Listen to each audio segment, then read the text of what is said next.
नमस्कार. सर्वप्रथम सर्वांना जय जिजाऊ, जय शिवराय. आज नवीन एक तुमच्यासाठी व्हिडिओ घेऊन येत आहे. काल आपल्या 6 कोटी मराठ्यांचा ढाण्यावाग संघर्ष योद्धा आदरणीय मनोजदादा जरांगे पाटील काल आंतरवाली सराटी इथून त्यांचा सर्व ताफा पंढरपूरकडच्या दिशेने निघाला. वाट्यामध्ये माजलगाव येथे जवळच असलेले एक तीर्थक्षेत्र अधिक मासानिमित्त तिथं सर्वच गावातील खेड्यातील सर्व आजूबाजूतील सर्व परिसरातील महाराष्ट्रातून ह्या भगवंताचं मंदिर आहे.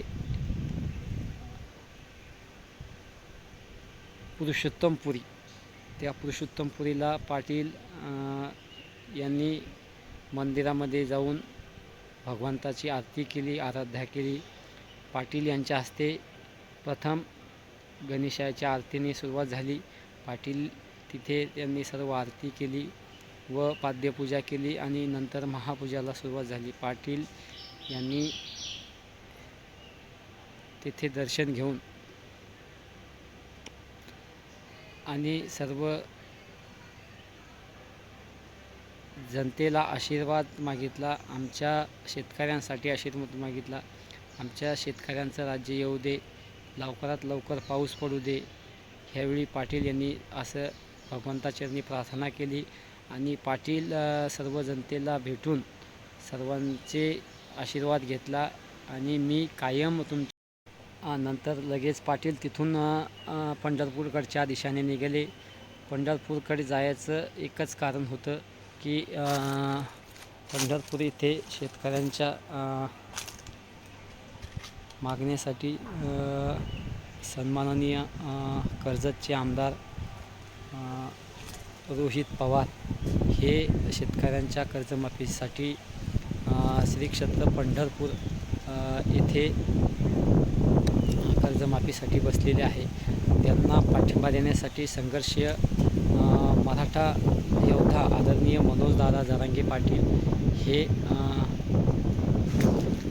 पंढरपूरकडच्या दिशेने निघाले आणि पाटलांसोबत सर्वच सहकारी मोठ्या प्रमाणात बंदोबस्त पाटलांसोबत होता.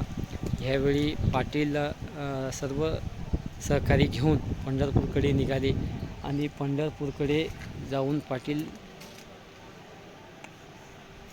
म्हणाले की आमच्या शेतकरी बांधवांना न्याय द्या, लवकरात लवकर आमच्या शेतकरी बांधवाचं सरसकट कर्जमाफी करा.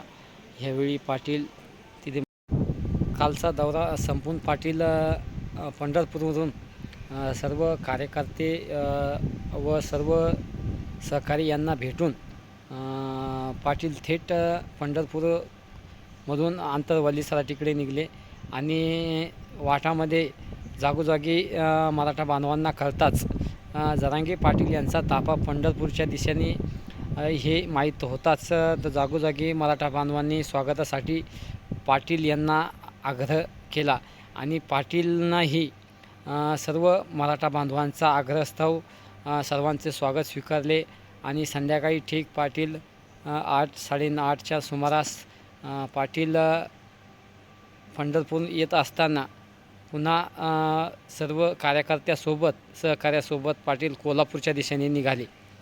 कोल्हापूरच्या दिशेने निघून महालक्ष्मीच्या दर्शनासाठी पाटील पंढरपूरवरून कोल्हापूरकडे निघाले.